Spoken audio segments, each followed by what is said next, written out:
Hey folks, and welcome to iWizard. So today I have a special treat for you. I am going to read a chapter from my book, The Green Druid. It's a book I'm writing with my wife currently, and we're just doing revisions now. This is book one of the Gods of Aevum series. Stay tuned.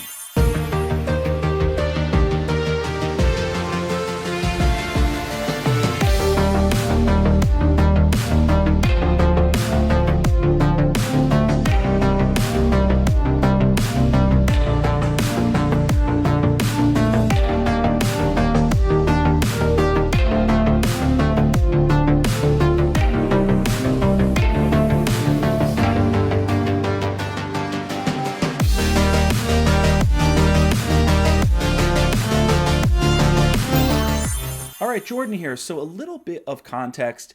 I've been working on this fantasy novel with my wife, Nikki, for several years, mostly over summers and breaks because we are both teachers. So we've been working on this manuscript a long time, but in real sort of pedal to the metal, sit down and write terms, we've only really worked on this book probably for the equivalent of 10 or 11 months or so. It's been like 4 summers and some Christmas and spring breaks and that sort of thing. So let me give you a little synopsis of the book, and then we'll get into the chapter I'm going to read to you.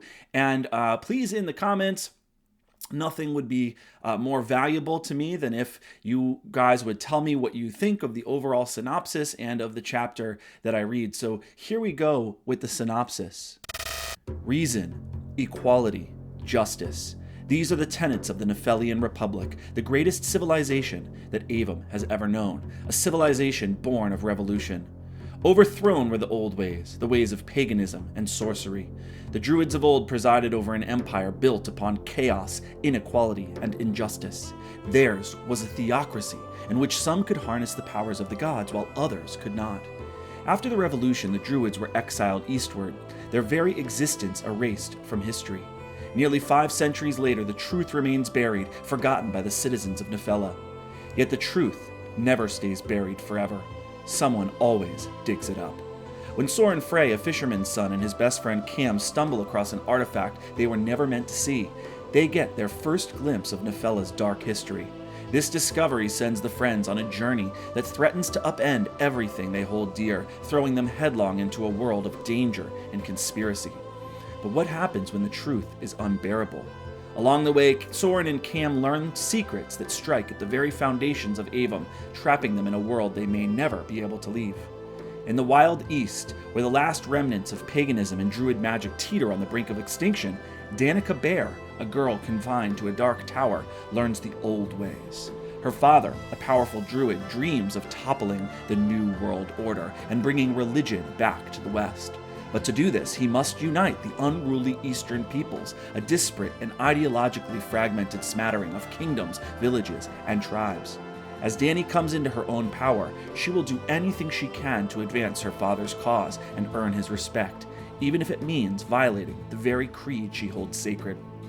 In the end, Soren must make a choice: sit atop a republic of lies, or pursue the dangerous truth wherever it leads. Dani must decide whether the price of greatness is worth it, and whether the fallen gods are behind her. When their paths cross, Soren and Dani's worlds will be thrown into disarray, and nothing will ever be the same. In this deeply philosophical first installment of the Gods of Aevum series, readers will journey beyond good and evil in a beautiful but divided world.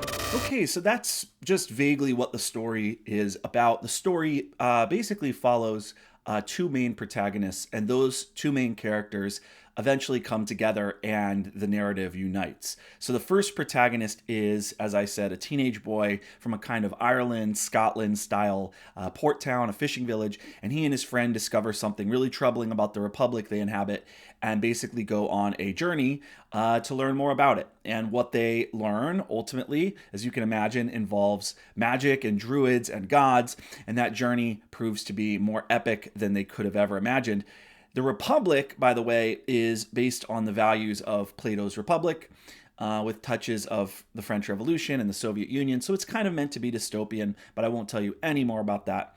On the other side, so it's kind of a dual narrative, on the other side there is Danica and her father Fergus, and they are druids, and they live deep in the east, where the druids have been exiled to and Danica's father, Fergus, who is like a combination of like Nietzsche and Saruman and maybe Elon Musk, oddly enough. He is trying to raise an alliance in the East. He's trying to bring together these very disparate cultures, this unlikely alliance to take on this juggernaut of an empire that's risen in the West. And he's going to try to do this by bringing back the gods or something like that, raising the gods or something like that. He wants the gods on his side. So you have the religious East and the secular West. So that should sound pretty familiar at this point in history. Now, some context for the chapter that I'm about to read you. I picked a strange chapter. Most of the chapters in this book follow one of the two main characters. There are only two chapters written from the perspective of this Fergus guy that I talked about. His name is Fergus Bear, but I'm going to read you one of those chapters. And I picked this chapter from Fergus's perspective because it doesn't really give anything really major away, but it does touch on, and it definitely highlights what the book is really all about, what's at stake. This book is nearly 800 pages long, and this chapter is like past page 400, but it really boils down a lot, and I think it'll give you a sense of the kind of tenor of the book. Just keep in mind that Fergus is known by pretty much everyone in the East as the Bear, so you'll see that in this chapter. And here in this chapter, he's going to the Sultan of the Crimson Claw in the East to secure this alliance that he's desperately trying to build. All right, without further ado, I bring you Chapter 41. This chapter takes place at the Palace of the Red Sun, Istan Muhaji, the Crimson Claw. "Guards!" the Sultan hollered at his janissaries, scepter pointed at the black-cloaked figure before him. "Why is there a bear in my throne room? Who let him in?" He surveyed his detail, eyes flitting over them with stormy intensity. "Which of you is responsible for this?" The armed guards that lined the throne room corridor eyed one another subtly, but stood at attention, awaiting the Sultan's orders. The Sultan, who wore a jeweled turban and red silken tunic under an embroidered yellow-gold kaftan, swung his scepter at a young janissary. "You, Hamdu!" He tapped the scepter on the floor before him. The fresh-faced guard scampered over nervously and knelt at the base of the throne's towering dais. The throne room itself was a vast, cavernous chamber, with a painted dome ceiling and glittering mosaics adorning the stone walls. The walls themselves were fashioned into blind arcades, ornamented with leaves of beaten gold, crowned by an ornate frieze that wrapped around the chamber. Made of precious stones that shimmered against the flickering flames of candles and braziers, the mosaics depicted sultans, patriarchs, and the god Ignis. Atop a dais 10 feet high, the Sultan sat upon a gilded oaken throne, trimmed with carved ivory and canopied by curtains of rich velvet. Cleared out, the throne room would probably allow seating for more than 1,000 people, Fergus guessed, though he doubted the space was meant to be functional. More than anything, the chamber was a display of wealth and power, the ancient seat of a proud empire that, if he got his way, was not long for this world. "Mahar al-Khal," Hamdu said, bowing his head, his hand resting at the hilt of his saber. "What is the meaning of this, Hamdu?" the Sultan demanded, so that all in the room could hear. "Why," he bellowed, royal brow furrowed in consternation, "is there a bear in my throne room? Answer me!" Meekly, softly, the boy began to speak, but the Sultan rang out in mirthful laughter. "I cannot hear a word you say, Hamdu. Come closer, right here." He tapped his scepter once more upon the velvet carpet that ran from the room's entrance all the way up to his throne. The boy looked around, bewildered, as if there were no precedent for such a request. He stood up slowly, cautiously at the base of the dais. "You would dare stand before me?" the Sultan shouted, resuming his formerly serious demeanor. Hamdu dropped back down to one knee, cowering. "I bid you come before me, yes, but I did not say you could stand. Now come here." The terrified boy glanced back at his fellow guards, looking, it seemed, for some hint of guidance, any sign of encouragement or dissuasion that would assist him in complying with the Sultan's order. But the disciplined janissaries stared ahead, unperturbed. Fergus, who stood behind the boy, disarmed of his staff, saw that Hamdu was beginning to sweat. Unsure of how to proceed, the boy leaned on his palms and began crawling up the steps on his hands and knees. "No, you fool! Not like that! You look terribly silly," the Sultan said, tossing a sardonic glance at Fergus over the boy's shoulder. The boy halted halfway up the steps. He is hazing the boy, Fergus realized, as he looked around at the other janissaries, all of whom were at least 10 years Hamdu's senior. He saw the edges of a smirk emerge on the face of a senior guard. Never crawl on your hands and knees, Hamdu. It is unpleasant. I need real soldiers in my guard, not groveling beggars. The Sultan gave Fergus a surreptitious wink. Now come to me, but this time do not crawl, and for Ignis's sake do not stand. You must slither like a proper soldier, arms at your sides. Hamdu lowered himself to his stomach and began to wriggle up the steps, grunting and writhing, curling and contorting his body into awkward positions for leverage. He let out a pathetic, high-pitched "eh" as his sword hilt stabbed him in the gut. As the fledgling twisted and slithered, the older janissaries could no longer hold it in. One of them snorted loudly. The boy's helm fell off and clattered down the steps. In all, it was another 5 minutes before the boy, slithering the best he could, cleared the top step. Uniform unbuttoned, hair disheveled, face as red as the Sultan's tunic, Hamdu knelt before his majesty once more. You look like a disaster, the Sultan jibed, frowning. Is this any way to address your Sultan? The boy fixed his buttons and smoothed down his hair, staying all the while in a bowed position. Now, the Sultan scoffed. You were saying? The boy bowed lower and said, softly, Mahar al-Khar Rajan al-Rajani Nabu al... Louder, boy, and use the common tongue. Bears do not speak Juban, the Sultan japed, feigning outrage. He gave the veteran guards a sympathetic shake of his head, as if to say, hopeless child. The boy cleared his throat and tried again. Your Majesty, Rajan Jahwar, son of Rahan Akhyar, prophet of the Lord our God, Hamdu recited, his voice echoing off of the red, pink sandstone walls of the spacious hall. Sultan of sultans, king of kings, ruler of Aevum, Padishah of the 5 holy cities, leader of the 12 patriarchs, custodian of Istan Muhaji, sovereign of the sublime house of... Dispense with the formalities, boy. I asked you a question. Why is there a bear in my throne room? Your Majesty, The boy swiveled and scanned the hall. I do not see a bear. Surely you have not looked closely enough, Hamdu. Why don't you turn around to get a better look? Hamdu spun around, shifting awkwardly onto his other knee, and gazed out over the hall. Stand up, boy, so you can see better, Rajan Jahwar said. Afraid of being chided again for standing, Hamdu lifted himself to a crouch and leaned forward, squinting, desperately searching the room for anything to do with the bear. The boy seemed to think it was a riddle. Aware of what was coming, Fergus closed his eyes and let out a disenchanted sigh. Behind the boy, the Sultan leapt up from his throne and kicked Hamdu in the rear end, launching him out over the steps. The boy rolled down the stairs, light armor clanking as he collided with each step and crumpled onto the floor in front of Fergus. The veteran janissaries, who only moments ago had been pillars of soldierly rectitude, struggled to contain their amusement. Stifled laughter escaped them. Bravo! You found the bear, the Sultan announced, clapping his hands with delight. The boy looked up at Fergus, terrified and perplexed.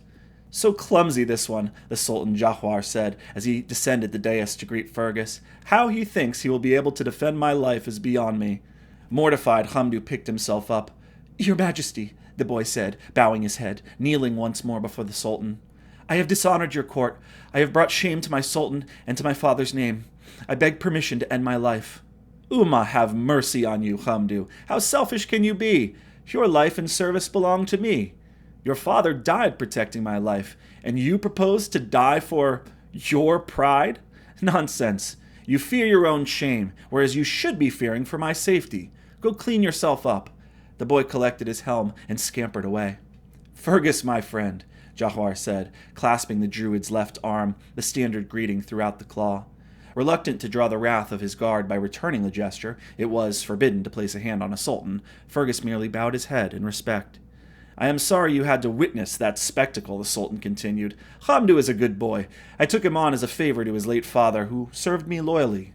That was certainly interesting, Fergus said. Yes, it is good to keep things interesting. Initiation is good for morale, I have found. Gives the veterans authority and dignity, puts the unproven in their place. It is good for people to know their place, wouldn't you say? The Sultan, though nearing middle age, had the slim, muscled physique of a young soldier. He kept a thin mustache and well-trimmed beard that framed a chiseled jaw. Around nobles and other dignitaries, his manner was friendly, intimate, almost conspiratorial. Yet underneath, the man was all strategy and cunning. Perhaps they weren't so different after all, the two of them. There are those who accept the state of things and those who determine it, Fergus responded. Both parties must know their place. It is a complicated business being a ruler. You, of all people, I am sure, can appreciate that, the Sultan said. Reading the tea leaves, determining, as you say, the state of things. It is not always easy, the Sultan smiled warmly. Come, this place can be stifling. He held out an arm to lead the way, the sleeve of his kaftan hanging down like the wing of an albatross. Let us walk. You have not seen the palace. He turned to his guards. And by the fires of Raman-Ha, he snapped, give Lord Bear his staff back. It's just a stick. Fergus led the way out of the hall into a bright, spacious anteroom. Leave us, the Sultan said, when his guards attempted to follow. The two descended the double horseshoe staircase to a landing where the stairs split off, one set leading to the palace's expansive front entry hall, the other to a gallery. The Sultan took them the latter way, kaftan trailing out behind him like a cape as he strolled the long gallery, his baggy harem pants swishing and his jeweled slippers clacking against the richly painted tiles. He moves like a cat, this Sultan. Jahwar the cat. The association struck Fergus as felicitous, almost uncanny. This moment will require caution, but also a certain boldness. Play the mouse and he'll devour me, chew me up and spit out my bones. Play the wolf and he'll fear me and run to his master in the west. So, the Sultan said as they slowed to an amble, his hands clasped together, hidden underneath his long sleeves. The Druid Lord of Torek Tower has come to see me again. Your letter was impressively vague. When last you visited, you were working day and night on this orb of yours. Have you done the impossible, Lord Bear? The orb is completed, Your Majesty. Phase 2 is currently underway. Phase 2, yes, so my eyes have told me. Eyes, Your Majesty? There is no need to feign ignorance, Lord Bear, not with me. I have informants far and wide, you know this, and I know you know this. Fergus nodded. I pay my eyes handsomely, he continued. Far too handsomely, some would say, but I say it is not nearly enough. You see, I do this because they provide me with the scarcest of commodities. And no, I'm not talking about gold or silver or that, what is it you call it, rautidium? No, the commodity I am talking about does not glitter like gold. It does not shine like silver. It is unvarnished, yet its reflection can blind. It is the most precious of goods, so scarce it has all but disappeared in our times. What I am talking about, of course, is truth. The Sultan stopped in his tracks, met Fergus's eyes. For a long time you have been digging for the truth, Lord Bear. Now it appears you have finally struck that precious lodestone, and you are here because you know you will not be able to excavate it alone. I may be able to help you, but in order to do so we must proceed with honesty and full transparency. Agreed? The truth. Fergus marveled at the quaint notion. How charming. One of the world's most powerful rulers, and still so naive. There is only one universal truth, and that is power. The Sultan should know this better than anyone. The Philosophers' Guild knows this. It is why they are winning. It is why they grow more powerful every day. And it is why I need the Sultan. For now. Agreed, said Fergus. Good. The Sultan placed a hand on Fergus's back and directed him through a set of wide doors that led under a terrace to a sunny courtyard. Now, my friend, let us have the truth. Tell me where things stand and what you would ask of me. Your Majesty, the original plan has not changed. Everything is moving according to schedule. The transformation of Palvala has begun. As we speak, the machine is being built.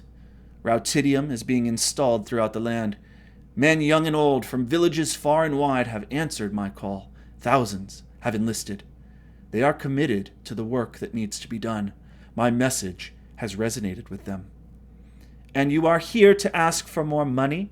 Another investment? Do I have that right? You demanded honesty and transparency, Your Majesty, so I will give you both.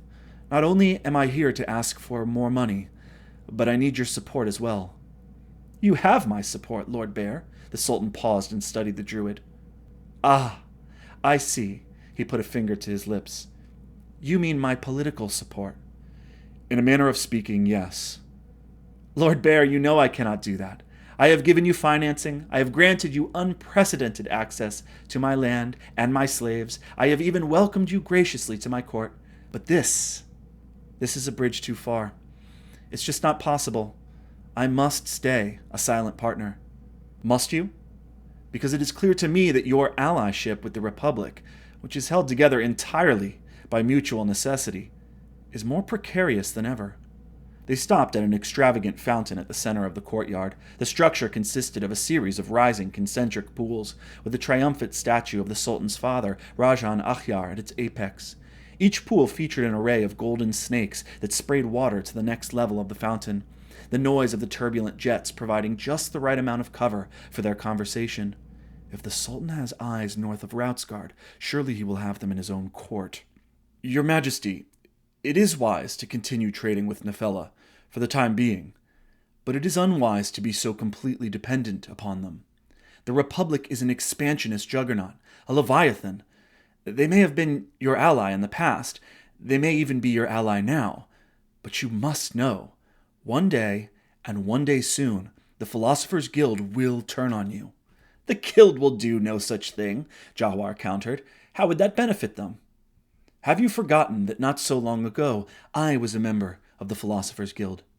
This move has been planned for 100 years. You have to understand, the Guild doesn't think in weeks, cycles, or even years. They think in centuries.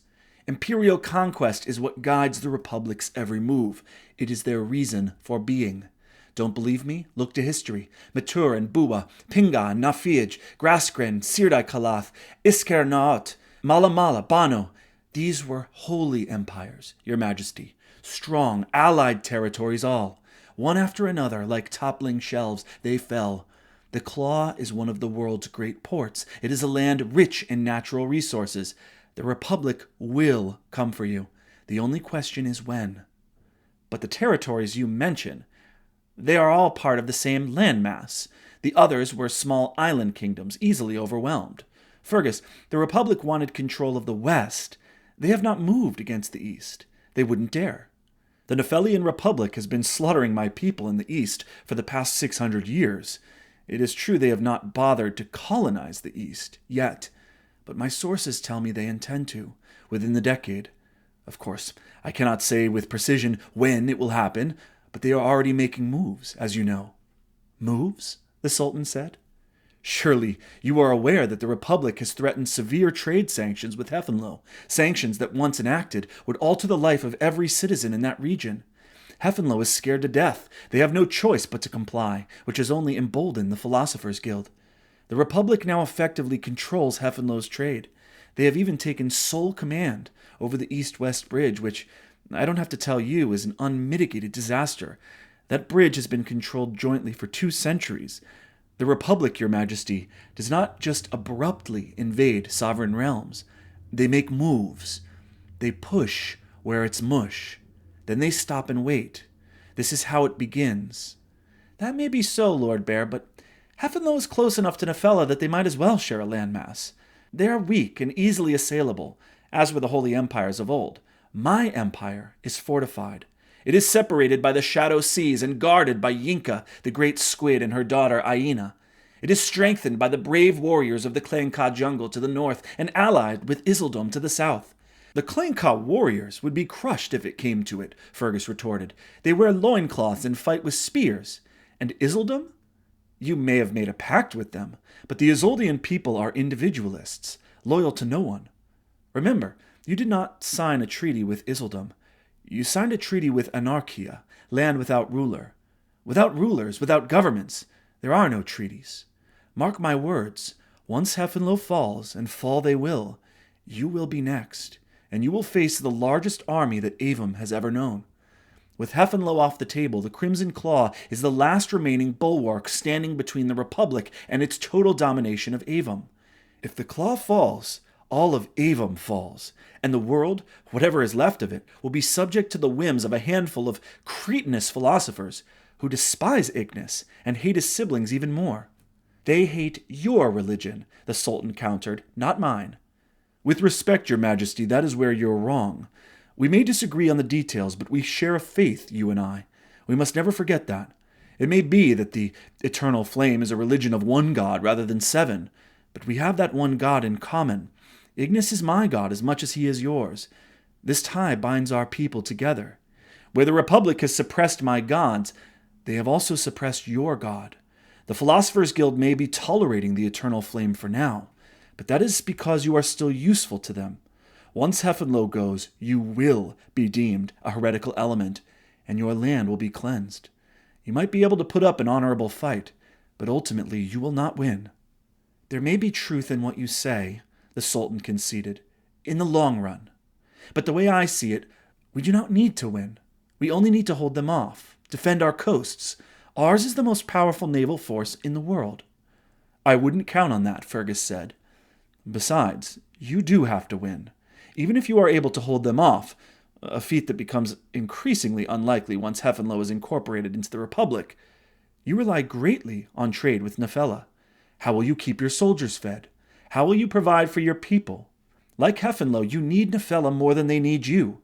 What if they decide to starve you out? How long could you last while still keeping the Republic's forces at bay? Not to mention, all of this assumes that Isildom will come to your aid. What if they do not? You will be surrounded, besieged." The Sultan said nothing, his face a tangle of conflicting emotions and impulses fighting for control. "The Republic will invade the Crimson Claw," Fergus continued. "They will sack your historic cities until they are reduced to piles of smoldering rubble. They will raid your palaces and burn them to the ground. They will desecrate your holy temples and secularize your people in the name of reason. They will rape and kill your wives in the name of justice, and they will topple your empire in the name of equality. Reason, justice, equality, the three pillars. And when they are done, the first thing they will do is wipe you from the history books. It will be as if you never existed. And in 10, 20, 30 years' time, however long it takes, your grandchildren and their children and their children's children will dedicate their lives to this republic. They will walk by statues of Lars Brinsvard, Hweden Garth, and Otho Wynn on their way to a centralized school, where they will learn that they live in the freest, fairest, and most just republic in the history of the world. And they will be right, because your temples will have all been rebuilt, your streets renamed, your books and poems rewritten, your sculptures resculpted, and your religious impulses recast and reframed as irrational prejudices, even madness. And they will be right, because the Philosophers' Guild is always right. They will be right, because who will be left to say otherwise?" Jahwar gazed around the courtyard nervously. He looked suddenly fragile and sick. "So what would you have me do?" "All I am asking is that you begin to plan for the future. You are a visionary leader, a creative soul, someone who sees threats and detects opportunities others cannot. At the moment, you need Nefela, but I know you see what is coming. Your allyship with Nefela is growing tense. With every year that goes by, the Philosophers' Guild becomes less and less amenable to your needs. You fret over their every move, hang on their increasingly empty promises. You need their trade, you need their wealth. But what if you didn't? You already trade with Isildom and Sihana. What if you could get everything else you needed from Rautsgard, from a newly wealthy and developing Palvala, from the Emerald Tail, even from Vorsgard?" "Vorsgard?" said the Sultan. "But I am taking care of that as we speak. They can be reasoned with." "Go on." "Imagine it," the Druid continued. "What if Hefenlo had a similar opportunity? What if they were not forced to do the bidding of the Philosophers' Guild? What if Hefenlo had a way to resist Nefela's pressure, their advances? What if they could simply walk away from the sanctions placed on them? What if they, like you, could be part of something greater? An alliance that would protect us all from Nefela's predations. Not an empire, not some bland homogeneous state, but a coalition of independent empires, a network of sovereign territories with the common goal of standing against Nefela's expansion. And what makes you think the Philosophers' Guild would let this happen? If the Republic has the imperial aspirations you claim, they will not sit idly by and allow the formation of an enemy bloc." Fergus clasped Jahwar's shoulder once more, hoping to convey both vulnerability and firm solidarity. He melded with Luma, reached into the Sultan's mind with a practiced finesse, and asserted himself imperceptibly, sweeping aside what he called mental clots, psychic barriers to understanding and consensus. "They will sit idly by," Fergus said, "because they will fail to see what is happening right under their noses. For the time being, you will continue to trade with Nefela, and you will continue your tenuous allyship with the Republic. Then, as Palvala grows and develops, as it blossoms into its full potential, slowly but surely you will begin to pull out as our region begins to meet more and more of your needs. Nefela will continue to be reliant on you for primary goods, gold, jewels, spices, other raw materials, but you will no longer be reliant on them. I can supply everything you need, and for cheaper. My orb makes all of this possible." "I find myself captivated by your proposal," the Sultan admitted. "And yet I feel a resistance underneath it all that is somewhat difficult to put to words." With subtlety, Fergus pushed slightly further into the Sultan's mind, deepening his connection to Luma. "Easy now," he reminded himself. "I want to trust you, Lord Bear, and I have not gotten to where I am, have not brought my empire to where it is by being risk-averse, you see. But a ruler must lead with a degree of skepticism, especially when it comes to outsiders. Do you really think Palvala is ready for this?" "Do you not see what I have accomplished in so short a time?" Fergus asked. "The development of Palvala over the past half-decade, the economic transformation, the religious devotion that has suddenly swept through the region. New churches are being erected daily in villages across the land. Do you not see what this is all about? The orb, the machine, the religious revival. Clearly, the gods are behind this, behind us. God, not gods, Lord Bear." "Your Majesty, we may come from different places. We may even worship differently. But you must see that your faith is under threat. Nefela is coming for you, and your God is telling you to act. You have a chance to protect your faith and your empire. What will you do?" The Sultan turned away violently, his mind a turbulent storm. Fergus could feel it.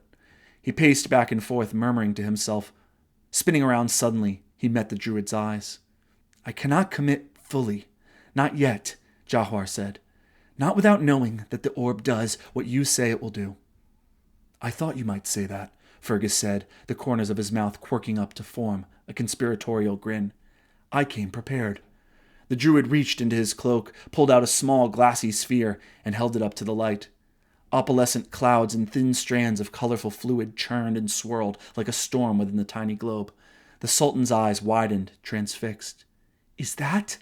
He seemed to choke on his question. "The orb?" Fergus finished his words. "It is only a replica, minuscule compared to the original. But yes." Jawar gulped hard.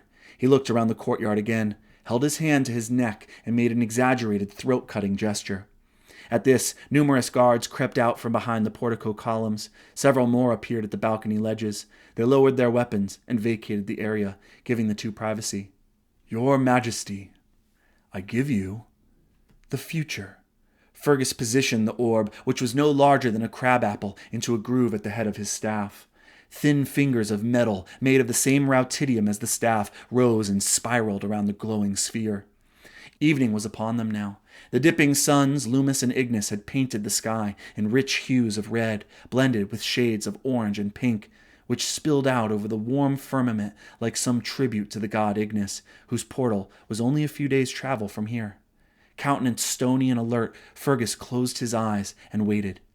A buzzard soared high overhead, its wide wings and hawk-like body silhouetted against the vaulted sky.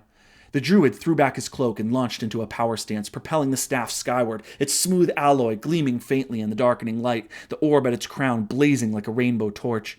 There was a quick flash. A stream of brilliant white shot upward from the staff, emanating from the tiny orb like lightning. The blast, which lasted less than a second, was followed by a small explosion in the air. Feathers rained down around them. Jawar stepped back and covered his head as a fluttering heap dropped out of the sky and landed with a thwack on the stone before him. The large buzzard lay sizzling at their feet, static blue sparks dancing over its still twitching carcass. The Sultan stared in wonder at the bird, which lay within a halo of feathers. When the twitching ceased, he gently nudged its lifeless husk with a slippered foot. He shifted his gaze to Fergus and narrowed his eyes, studying the Druid, the Sultan's expression a morass of awe, terror, and suspicion? Fergus hoped the latter would not win out. As a gesture of goodwill, he dislodged the orb from its groove. "Here," he handed it to the Sultan. "Keep it." Jahwar centered the tiny orb in his palm and examined its pearly surface. Fergus channeled Igna, held out his arm and aimed his palm at the bird, contorting his hand into the shape of a tiger claw. The carcass went up in flames, burning long, hot, and bright, as if it had been doused in oil. It was almost dark by the time the flame burned out. A pile of black ash was all that remained of the once regal buzzard.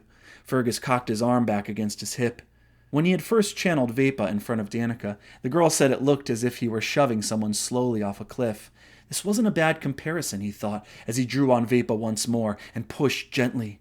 In an instant, a gust rolled in and scattered the ashes to the wind. "It bodes well for me that you clean up your messes," the Sultan said. "Do we have a deal then, Your Majesty?" the Druid said, turning to the Sultan. "You have my full support." Jahuar's face grew serious. "Unfortunately, Lord Bear, I am not the only one you must convince." "The oracles?" Fergus said, somewhat taken aback.